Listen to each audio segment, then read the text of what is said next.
All right. Thank you very much, Carolyn. This is Dave Metz. I'm with Fairbank, Maslin, Mullen, Metz & Associates. We're one of the firms that conducted the research. We're going to walk through a quick series of highlights here, and I want to start by outlining the methodology of the survey. We spoke with 800 voters nationally who are registered to vote, and you'll see the margin of error for the survey as a whole is 3.46%.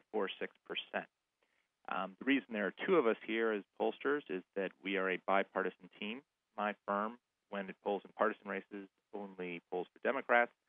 I'm joined by Lori Weigel of Public Opinion Strategies, and her firm only polls for Republicans in partisan races. But two of us often work together, conducting research on nonpartisan issues, like the subjects that we were investigating here. So there were a few key findings of the research that we want to highlight. And the first is that we see that the American voters have lost confidence in the degree to which they believe their elected officials can solve problems facing our country. As you'll see here, only 49% say they have even some confidence in the ability of elected officials to solve these problems. Fewer than 1 in 10, just 8%, tell us they have a great deal of confidence. And while that's largely unsurprising to people who've been watching political developments over the course of the last few years, what's striking is that in this presidential election year, among some of the segments of the electorate whose views are going to be most critical to determining the outcome, their level of confidence is even lower. Among independent voters, for example, we see that only slightly more than 1/3 say they have even some confidence in elected officials' ability to solve problems. And among those who are undecided in the race for president, fewer than 3 in 10, just 29%, say they have that confidence.